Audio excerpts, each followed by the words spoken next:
Kan wa man yuqa syuhha nafsihi faulaika humul muflihun, bahwa orang yang diselamatkan dari kekikiran dirinya. Orang tidak bisa dikatakan selamat dari kekikiran dirinya kalau dia belum berzakat. Ini sebuah sistem yang dibangun Islam. Bagaimana agar harta ini tidak dimonopoli oleh sebagian orang, yang tidak hanya berputar harta itu di kalangan orang-orang kaya saja, tapi bagaimana bisa berputar pula kepada orang-orang miskinnya. Tukhadu min aghniyahim ila fuqaraihim. Berbeda dengan riba yang dibenci oleh Allah, yang dimurka oleh Allah Subhanahu wa taala pelakunya, orang yang melakukan riba, orang yang makan riba. Kenapa? Karena riba itu yang terjadi adalah sebaliknya. Kalau zakat diambil dari orang kaya untuk orang miskin, kalau riba itu diambil dari orang miskin untuk orang yang kaya. Nah, ini sistem yang sangat dimurka oleh Allah Subhanahu wa taala. Riba yang telah dihancurkan oleh Islam. Yamhaqullahu riba. Artinya Allah hapus keberkahannya, Allah ancam kehancurannya. Wa yurbis sadaqat, sedangkan sedekah, zakat itu akan dilipat gandakan oleh Allah pahalanya dan akan dikembangkan hartanya.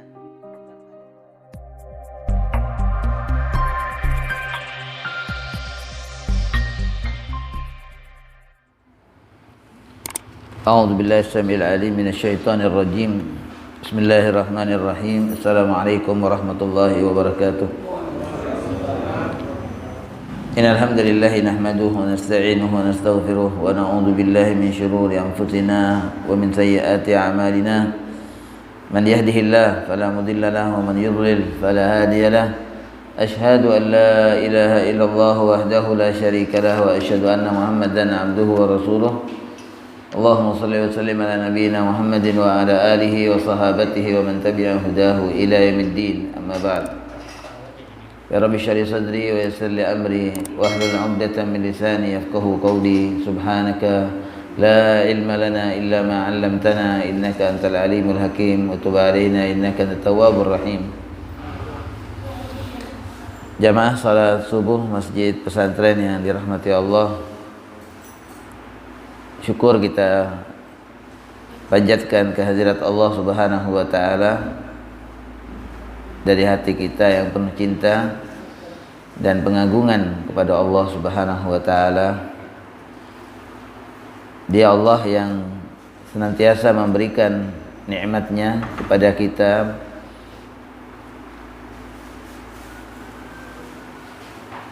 dan kita sekalian, kita semua oleh Allah Subhanahu wa taala pada kesempatan ini diberikan tambahan kenikmatan untuk bisa hadir bersama dalam majelis ilmu, majelis zikir, setelah kita menunaikan ibadah yang paling agung, yaitu salat di waktu yang mulia yang disaksikan oleh Allah dan para malaikatnya.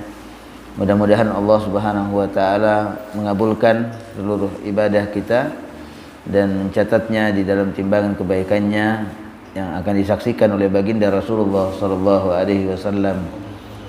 Salawat dan salam kepada junjungan kita Nabi Muhammad sallallahu alaihi wasallam, pada keluarga beliau, sahabat dan seluruh pengikutnya sampai akhir zaman.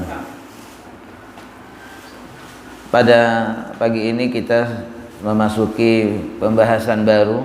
Setelah sekian lama kita membahas tentang Kitabul Janaiz, kitab yang membahas seputar jenazah.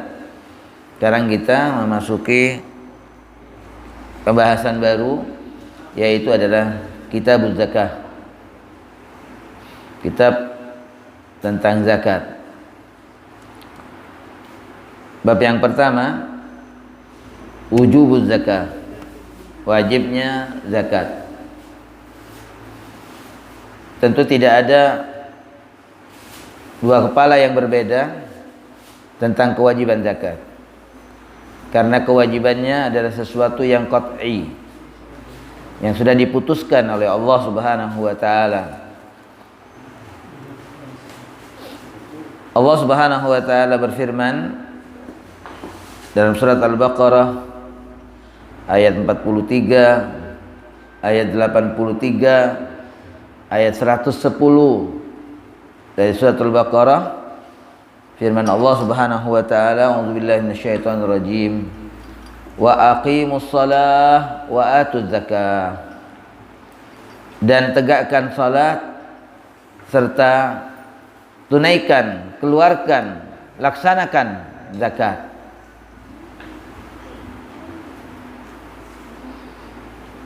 Ini satu ayat yang terdapat beberapa kali diulang oleh Allah Subhanahu wa taala dalam surat Al-Baqarah, yang didatangkan oleh Al-Imam Bukhari dalam pembukaan tentang wajibnya zakat. Wa qala Ibnu Abbas radhiyallahu anhuma, haddatsani Abu Sufyan radhiyallahu an fa dzakara hadisan Nabi sallallahu alaihi wasallam. Kemudian Imam Bukhari mendatangkan pula perkataan Ibnu Abbas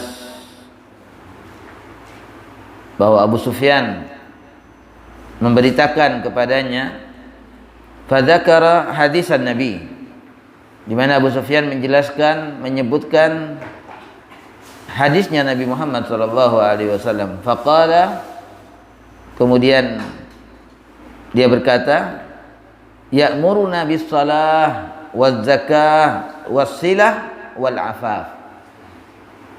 Tentang misi Nabi Muhammad sallallahu alaihi wasallam, gerakan yang dilakukan oleh Nabi Muhammad sallallahu alaihi wasallam, dijelaskan bahwa Nabi Muhammad menyuruh kami bis shalah, untuk melakukan salat, waz zakah, dan mengeluarkan zakat, wasilah, dan menyambung ar-rahim, kekeluargaan, wal afaf, dan menyuruh kami, menganjurkan kepada kami untuk bersifat iffah, yaitu menjaga diri, menjaga kehormatan diri. Kemudian riwayat pertama yang didatangkan oleh Imam Bukhari, yaitu beliau mengatakan, qala haddatsana Abu Asim Ad-Dhahhak bin Makhlad an Zakaria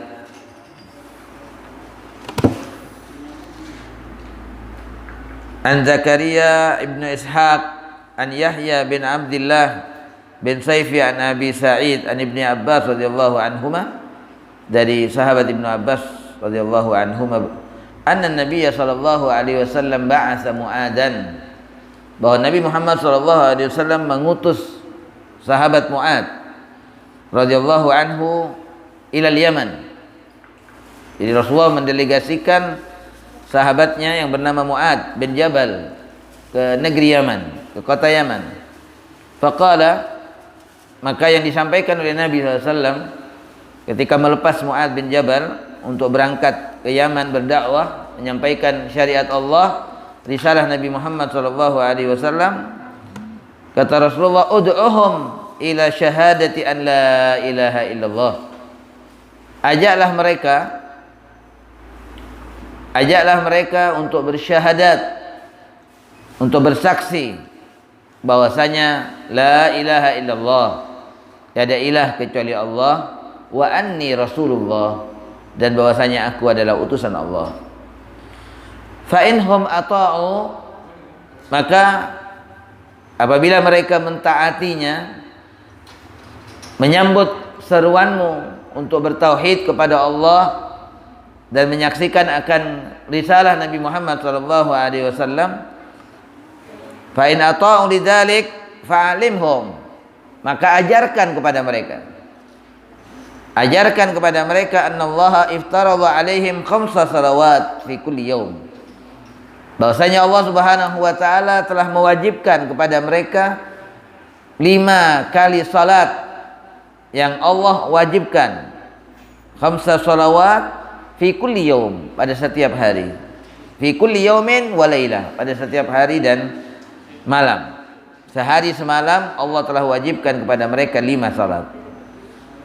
Fa inhum ata'u lidzalik, apabila mereka benar-benar mentaatinya, fa'alimhum, maka beritahukan kepada mereka, annallaha iftaradha alaihim shadaqatan fi amwalihim, bahwasanya Allah Subhanahu wa taala telah wajibkan kepada mereka sedekah di dalam harta-harta mereka, di mana kata Rasulullah sedekah itu tukhadu min aghniyaihim, diambil dari orang-orang kaya mereka, wa turaddu ala fuqaraihim, dan diberikan, dikembalikan, didistribusikan kepada orang-orang fakir dari mereka. Jemaah sekalian yang dirahmati Allah Subhanahu wa taala, zakat dalam makna secara bahasa, dalam arti bahasa artinya berkembang. Az-zakah an-nama. Ketika ada bunga itu atau tumbuhan, pohon sudah mulai berkembang, itu namanya dia sedang zakah. Ketika berkembang dikatakan dia sedang berzakah, artinya dia sedang tumbuh dan berkembang. Itu secara bahasa. Dan begitu juga harta yang terus bertambah. Ya, harta yang terus bertambah itu juga secara bahasa dikatakan zakah. Dan makna yang lain secara bahasa zakat itu berarti at-tathhir, kesucian. Karena dia mensucikan pemiliknya dari kotoran kebakilan, kekikiran, menjadi bersih dengan zakat tersebut.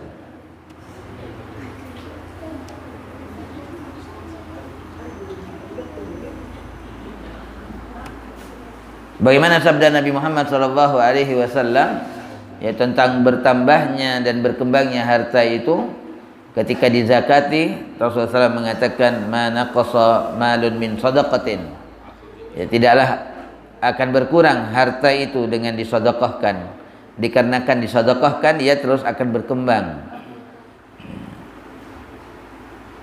Dikatakan zakat berkembangnya harta itu kenapa? Karena pahalanya yang akan dilipat gandakan. Allah Subhanahu wa taala mengatakan innallaha yurbis sadaqat, bahwasanya Allah Subhanahu wa taala mengembangkan sedekah itu. Innallaha yurbis sadaqah. Jadi Allah Subhanahu wa taala mengembangkan sedekah.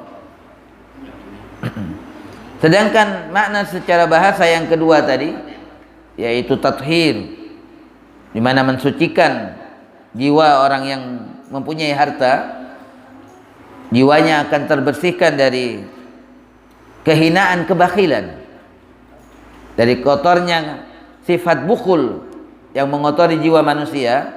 Dia akan menjadi bersih ya, dengan mengeluarkan hartanya di jalan Allah, dengan menzakati hartanya, dengan mensedekahkan hartanya, maka jiwa seseorang itu menjadi bersih dari kebakhilan.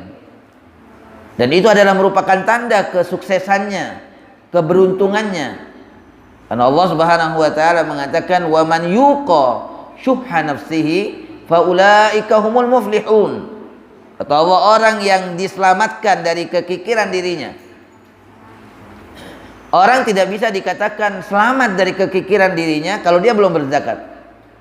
Dia dikatakan sebagai seorang yang bakhil ketika belum mensedekahi hartanya, mengeluarkan zakat hartanya, maka jiwanya masih kotor dengan kotoran kebakhilan itu. Dia bisa keluar dari cap kebakhilan itu, dari klaim akan kebakhilannya ketika dia mengeluarkan zakatnya. Dan itu dikatakan oleh Allah faulaika humul muflihun, orang yang bisa keluar dari kebakhilan itu mereka adalah orang-orang yang beruntung.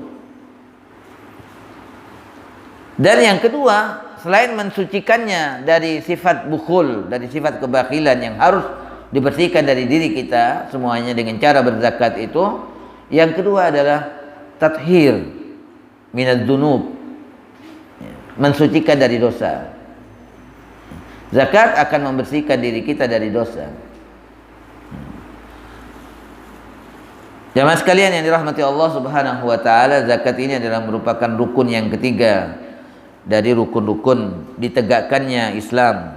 Ya, sebagaimana yang telah kita bahas ya di dalam Kitabul Iman, di mana Islam ini dibangun di atas syahadat kepada Allah, penegakan salat dan menunaikan serta mengeluarkan zakat. puasa dan haji menuju rumah Allah Subhanahu wa taala.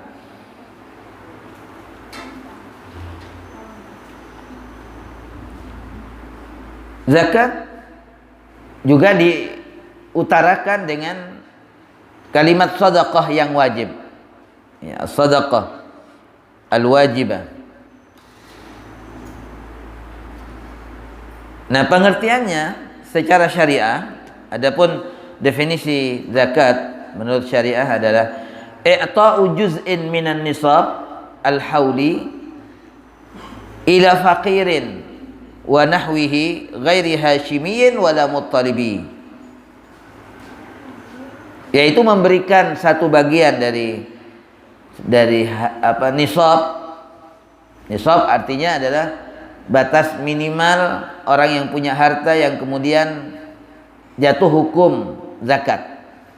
Itu batas minimal dari harta, di mana ada nisab yang telah ditentukan oleh syariat ini, kapan seseorang berkewajiban mengeluarkan zakat.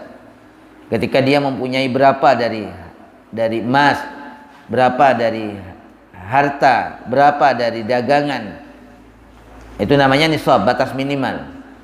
Nah, mengeluarkan juz'in, satu bagian, ya, juz'in yang telah ditentukan pula berapa bagian yang harus dikeluarkan minan nisab, dari batas minimal yang dimiliki oleh seseorang, al-hauli, ya, yang dikeluarkan secara periodik atau ditentukan pula masanya.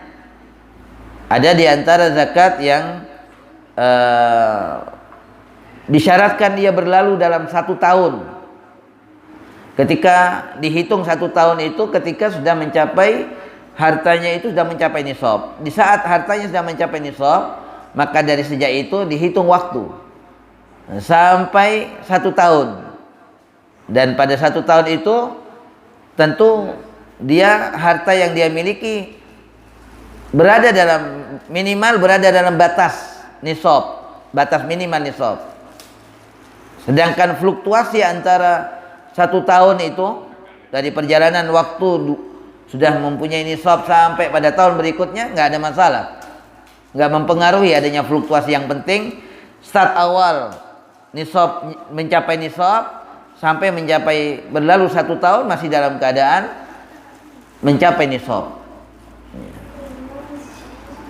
Tapi ada beberapa jenis zakat yang tidak ada haulnya, ya, tidak ada syarat haul, seperti halnya zakat di dalam tanaman, di mana Allah Subhanahu wa taala mengatakan wa atu haqqahu yauma hasadihi, di mana seseorang wajib mengeluarkan zakatnya, zakat tanamannya di saat dia panen, bukan menunggu 1 tahun.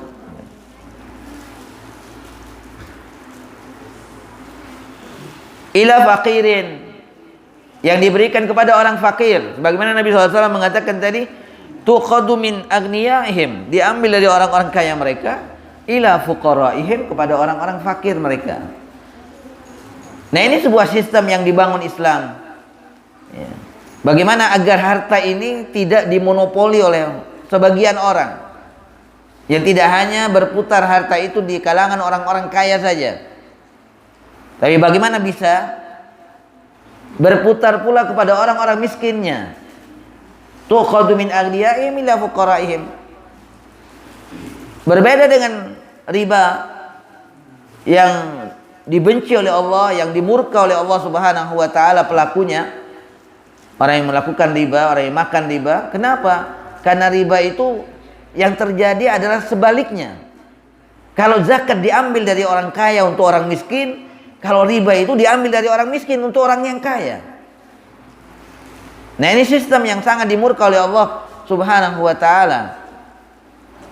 Riba yang telah dihancurkan oleh Islam.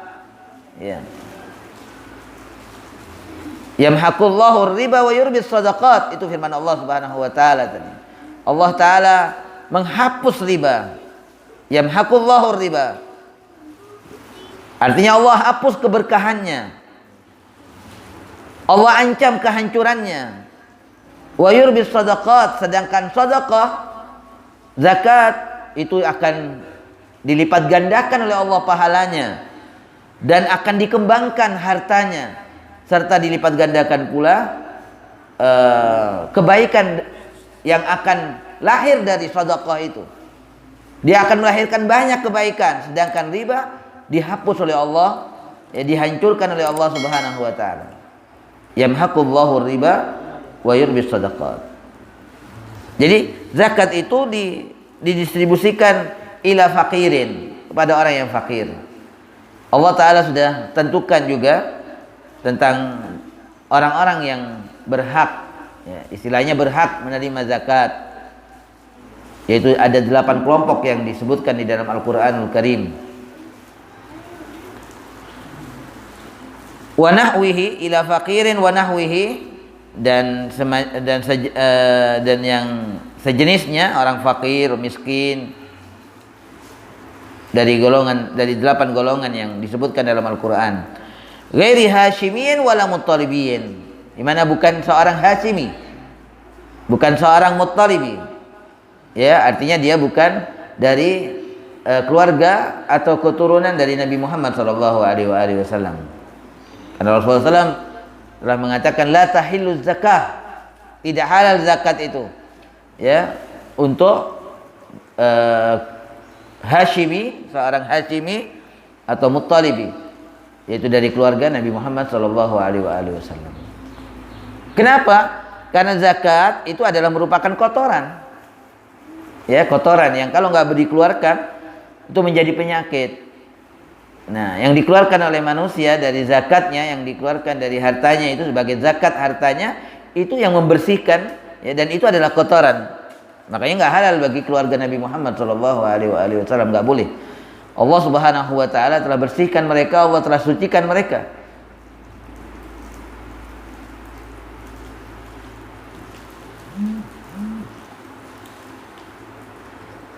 Summa laha ruknun wa huwal ikhlas. Nah, rukunnya zakat adalah keikhlasan kepada Allah Subhanahu wa taala. Dia keluarkan dengan ikhlas. Wa syartun huwa as-sabab. Dan syaratnya adanya sebab. Apa sebabnya itu?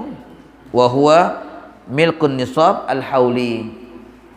Yang menjadi sebab kemudian lahir hukum zakat ini, kewajiban zakat itu dikarenakan seseorang sudah memiliki batas minimal dari harta yang ditentukan oleh Islam.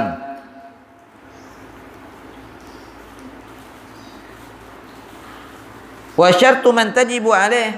Nah, sedangkan yang syarat orang yang berkewajiban mengeluarkan zakatnya, nah, syaratnya orang yang berkewajiban mengeluarkan zakat, wa huwa al-aqlu. Yang pertama adalah dia seorang yang berakal, bukan orang gila. Wal bulugh. Yang kedua adalah orang yang sudah baligh, bukan anak-anak yang belum baligh. Wal hurriyah. Dan yang ketiga seorang yang merdeka. Orang yang merdeka, bukan budak. Karena budak itu adalah separuh harta, ya, separuh manusia maksudnya, di mana dia dan hartanya dimiliki oleh majikannya. Dia nggak punya keleluasaan untuk bertindak terhadap dirinya dan termasuk terhadap hartanya. Makanya menjadi syarat orang yang wajib mengeluarkan zakat itu adalah al-hurriyah. Syaratnya dia adalah seorang yang merdeka.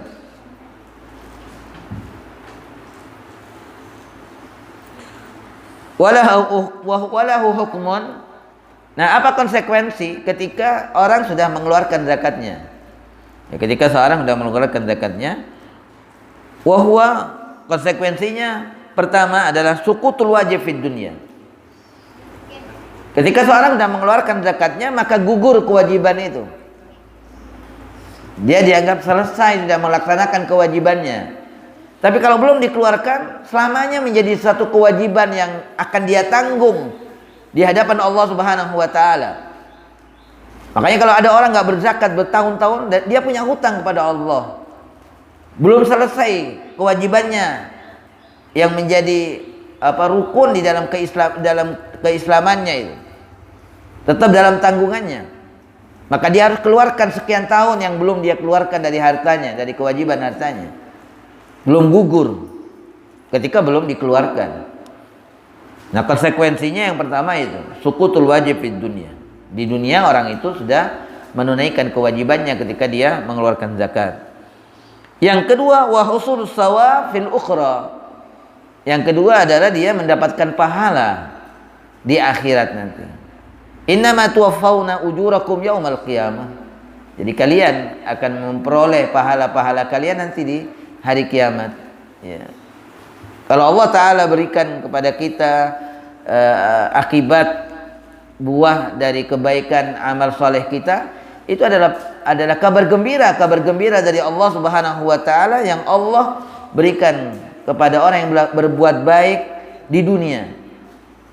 Hal jazaul ihsan illal ihsan, karena nggak ada balasan kebaikan itu kecuali kebaikan pula. Dan banyak tentunya kabar gembira yang Allah berikan kepada orang yang berzakat di dunia.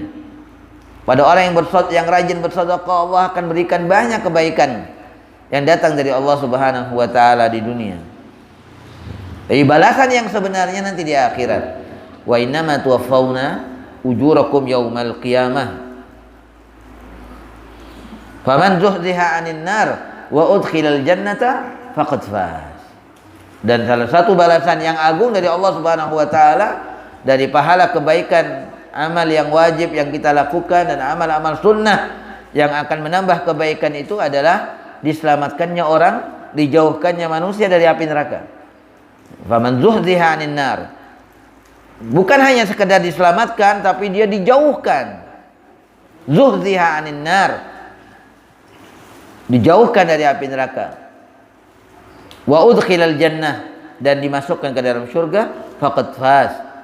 Maka dia adalah orang yang benar-benar beruntung, kata Allah Subhanahu wa Ta'ala. Jadi keberuntungan yang besar itu yang akan diperoleh oleh setiap hamba Allah ketika dia selamat dan dijauhkan dari api neraka dan masuk ke dalam surganya Allah. Mudah-mudahan kita termasuk di antara mereka. Amin. Wa hikmah, dan terdapat hikmah. Zakat mempunyai hikmah. Hikmahnya at-tathhir minal adnas. Sucinya, bersihnya dari kotoran. Hikmahnya. Yang kedua, waraf'ud darajah. Derajatnya diangkat. Ya, waraf'ud darajah. Orang semakin banyak berzakat akan semakin tinggi derajatnya di sisi Allah Subhanahu wa Ta'ala. Bahkan Allah Ta'ala mengatakan lan tanalul birra. Kalian tidak akan mencapai albir, kebaikan itu. yakni al-jannah.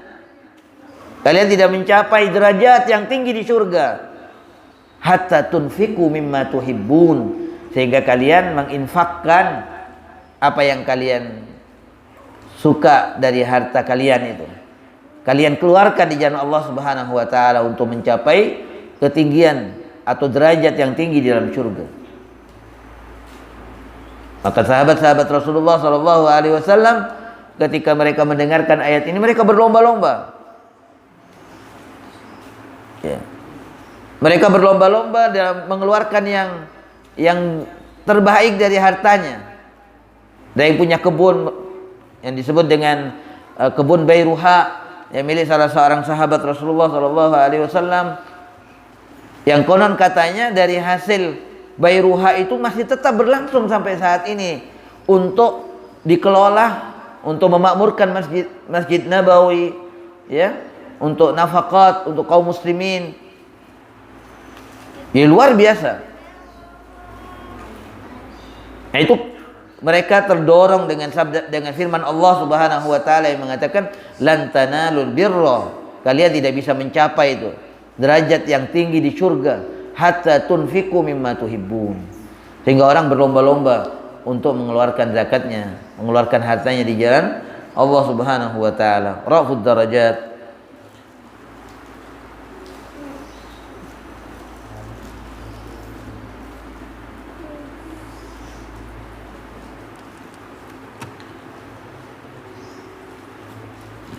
Wa zakah amrun maqtu'un bih. Dan zakat ini sesuatu perkara yang sudah diputuskan. Jadi nggak ada lagi perselisihan, nggak ada lagi perdebatan, ya, nggak ada lagi perbedaan, dan tidak perlu lagi dicari-cari dalilnya, karena dalilnya sudah jelas dari Al-Quran, dari hadis, ya, dari ijma, itu sudah jelas semuanya.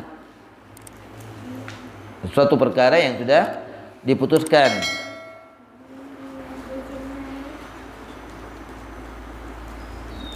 Wa innama waqa'al ikhtilaf fi furu'ihi.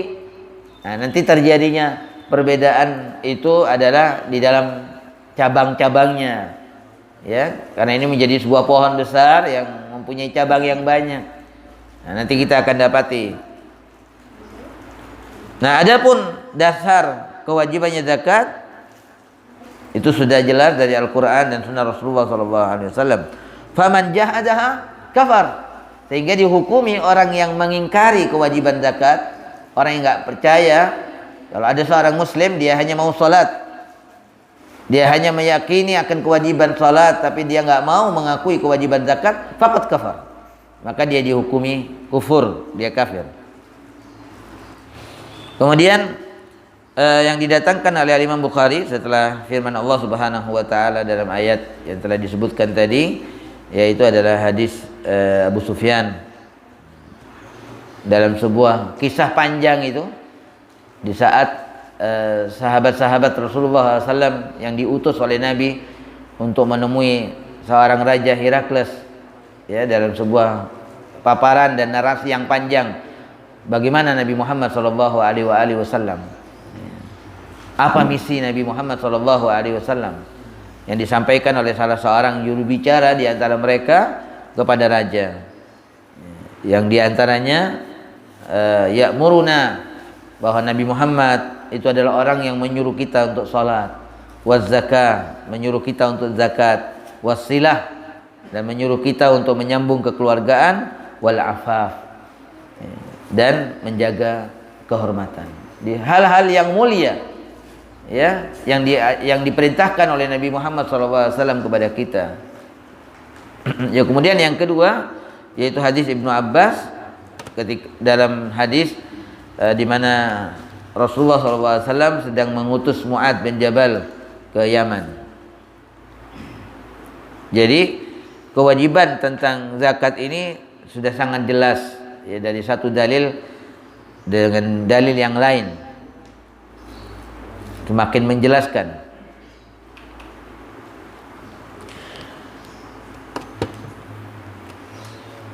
Hadis yang kedua, qala haddatsani Muhammad bin Abdul Rahim qala haddatsana Affan bin Muslim qala haddatsana Wahab an Yahya bin Sa'id bin Hibban an Abi Zur'ah an Abi Hurairah radhiyallahu an. Hadis yang kedua yaitu adalah hadis yang diriwayatkan oleh Abu Hurairah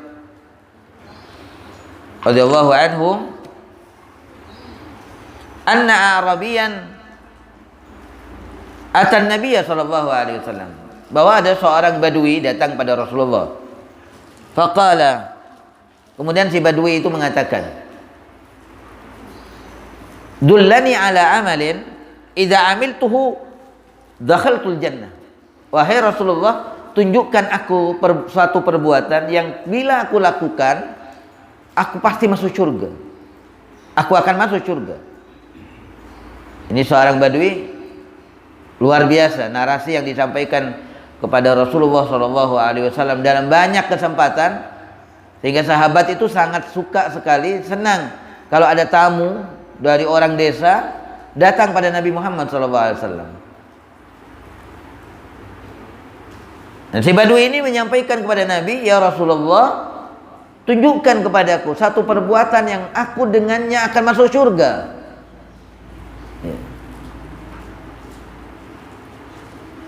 Apa jawaban Rasulullah SAW? Beliau mengatakan, qala ta'budullaha la tusyriku bihi syai'a. Engkau beribadah kepada Allah dan engkau tidak menyekutukan dengan Allah Subhanahu wa taala siapapun dan sesuatu apapun. Itu pertama yang disampaikan oleh Nabi. Yang kedua kata Nabi, wa tuqimus shalah, kamu tegakkan salat. Yang as-salat al-maktubah, kamu tegakkan salat yang wajib. Wa tu'ti az-zakah al-mafruḍah, dan kamu keluarkan, kamu tunaikan zakat yang diwajibkan. Wa tasumu Ramadan, dan engkau berpuasa Ramadan.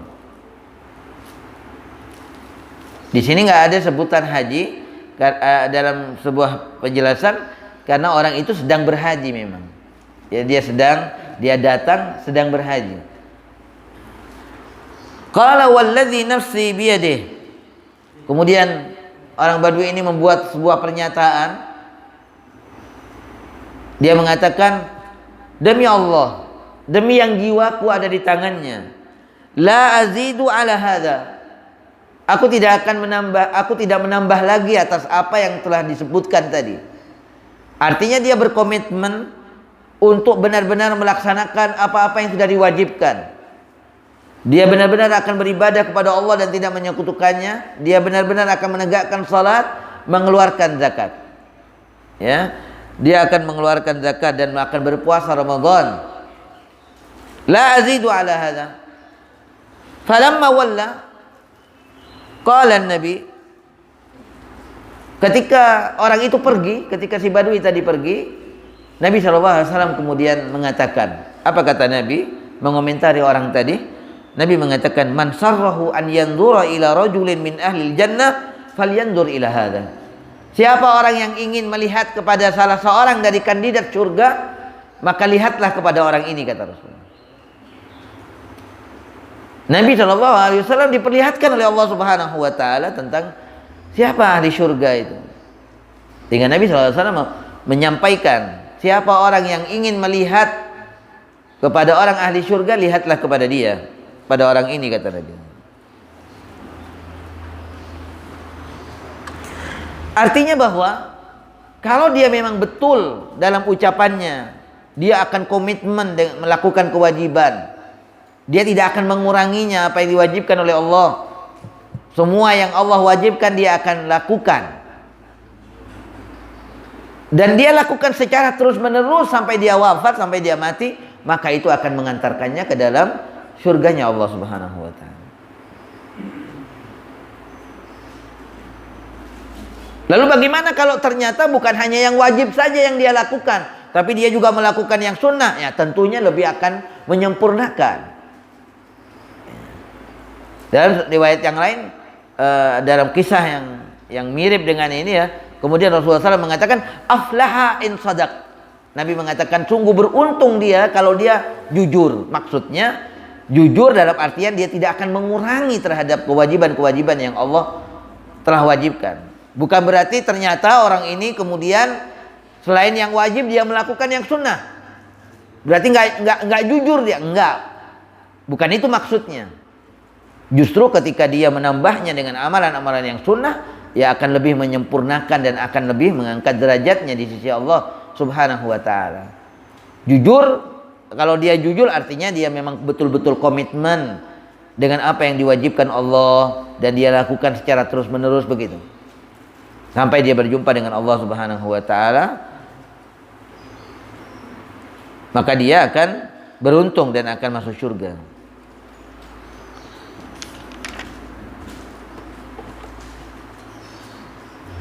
Berikutnya qala haddatsana Hafs bin Umar. Imam Bukhari mengatakan haddatsana Hafs bin Umar qala haddatsana Syu'bah an Ibnu Utsman radhiyallahu bin Abdullah bin Mauhib an Musa bin Talhah an Abi Ayyub radhiyallahu an.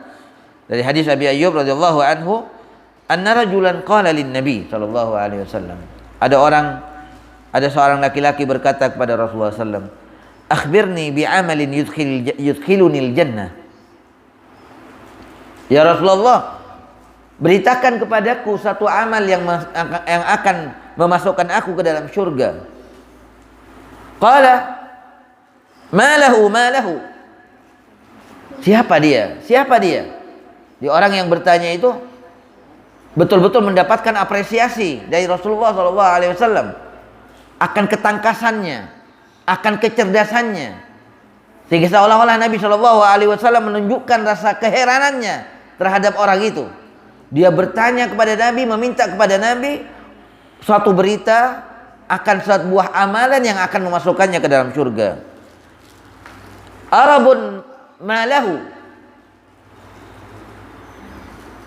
ta'budullah wa la tusyriku bihi syai'a. Kemudian Nabi SAW mengatakan, engkau menyembah kepada Allah dan tidak menyekutukannya, wa tuqimus shalah, menegakkan salat, wa tu'tiz zakah, dan mengeluarkan zakat, wa tasilur rahim. Di sini menyebutkan Nabi SAW silaturahim, wa tasilur rahim. Kata ulama, Nabi SAW ketika ditanya tentang sebuah amalan, Nabi melihat kepada orang yang bertanya, apa yang kurang dari dia, ya, apa yang perlu ditekankan terhadap dirinya. Nah, Nabi SAW di sini menyampaikan wa tasilur rahim, dan kau menyambung kekeluargaan. Wa qala bahaz haddatsana Syu'bah qala haddatsana Muhammad bin Utsman wa Abu Utsman bin Abdullah annahuma sami'a Musa bin Talha an Abi Ayyub an Nabi sallallahu alaihi wasallam bihadza. Dalam dua riwayat hadis tadi, yang riwayat hadis Abu Ayyub dalam adanya pertanyaan seseorang pada Rasulullah tentang amal yang akan memasukkan surga, kemudian dijawab oleh Nabi. Dalam dua riwayat tadi telah Rasulullah SAW telah menjawab, tuqimuz shalah wa tu'tiz zakah. Di mana Nabi SAW menggandeng salat dan zakat. Maka hal ini menunjukkan bahwa salat dengan zakat itu sejajar. Ya. Nabi SAW selalu menggandengnya, sebagaimana Allah Subhanahu wa taala selalu menggandeng salat dengan zakat itu. Kalau orang bisa berzakat tapi dia nggak mau berzakat, maka salatnya gugur. Ya. Orang yang zakat, yang mengeluarkan zakat tapi dia nggak mau salat, ya maka salat zakatnya pun gugur. Dia mempunyai satu kesamaan dalam kewajibannya. Nah, hanya saja tentunya kalau zakat itu ya orang yang sudah mempunyai sebabnya, yaitu adanya nisab yang dia miliki, yang menjadi kewajiban baginya untuk mengeluarkan zakatnya.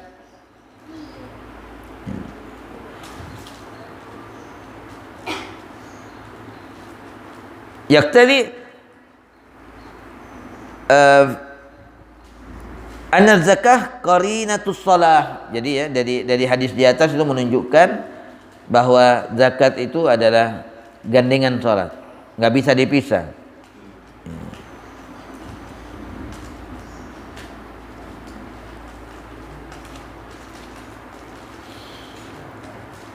Dan juga dalam hadis itu Nabi SAW menggantung masuknya seseorang ke dalam surga itu atas beberapa perbuatan yang diantaranya adalah mengeluarkan zakat. Jelas sekali. Ini menjadi syarat orang masuk surga. Sehingga mengisyaratkan orang yang nggak mau melakukannya bisa nggak masuk surga dia. Kalau nggak masuk surga artinya apa? Masuk neraka. Orang nggak mau melakukannya. Dan itu sudah jelas menunjukkan akan kewajibannya.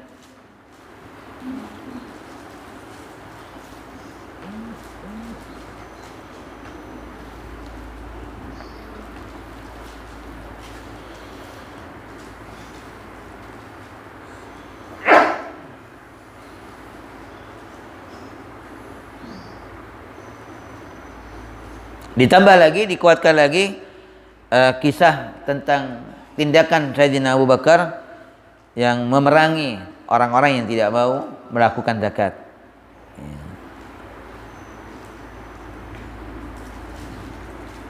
Wahtijajuhu fi dzalik, apa dalilnya Sayyidina Abu Bakar sampai memerangi orang-orang yang mau zakat? Dalilnya adalah inna ismatan nafsi, bahwa seorang jiwa itu benar-benar terjaga dirinya, wal mal, dan harta seseorang juga terjaga dirinya, tatawakkaf ala adail haq. Itu tergantung terhadap dia melaksanakan kewajiban dirinya dan hartanya. Ala adail haq. Nah, sedangkan haknya harta yang wajib dilakukan adalah zakat. Itu dasarnya. Kemudian Sayyidina Abu Bakar memerangi orang-orang yang menghalangi, yang tidak mau untuk berzakat. Karena berarti mereka nggak melaksanakan hak hartanya. Wallahu a'lam bishawab. Itu mungkin beberapa hadis yang bisa kita datangkan pada kesempatan ini dalam bab wajibnya zakat. Mudah-mudahan Allah Subhanahu wa taala memberikan taufik dan hidayahnya kepada kita sekalian untuk bisa melakukan amalan-amalan yang akan memasukkan kita ke dalam surganya dan menyelamatkan kita dari api nerakanya. Amin ya rabbal alamin. Assalamualaikum warahmatullahi wabarakatuh.